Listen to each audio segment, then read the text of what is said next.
বালিঘাট বাজারে আমি ব্যবসা করি, মোটরসাইকেল কুড়াই বিক্রয় প্লাস চা কফির দোকান। আমি একটা মোটরসাইকেল কিনছিলাম, কেনার পর এক দালাল মনে করেন ও কিনা বেচা করে, একজনে কিনে দিলে 1000 টাকা পায়, আর আমি হচ্ছে ব্যবসা করি।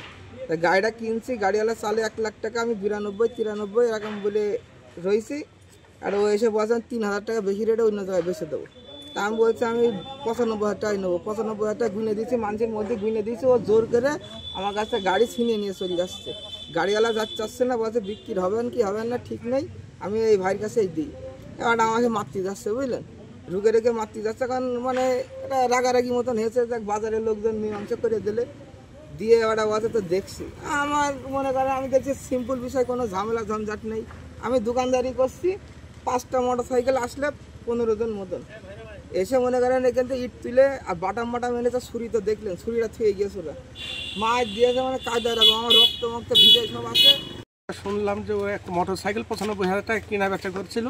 সেই সময় এক ছেলে এসে বলছে, যার সঙ্গে জ্ঞান যাবো, বলছে আমি 1000 টাকা বেশি দিয়ে গাড়িটা নিয়ে নেবো। তো ও বলছে অন্য জায়গায় বেশি দেবো। তো ও বলছে যে আমি গাড়িটা, তুই আমার 1000 টাকা লাভ দিস, গাড়িটা তুই নিস আনি।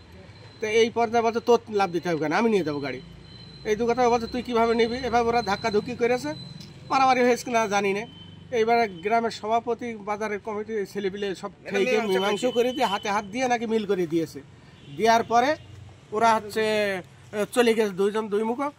আর এই ছেলেটা হচ্ছে কি এখানে দোকানদারি করছিল নিশ্চিন্তায় নির্ভয়তে। কিন্তু ওরা ওই গ্রাম থেকে 10-15 জন 5-6টা মোটরসাইকেলে এসে হঠাৎ করে দোকানে ছেঁকে ধরেছে।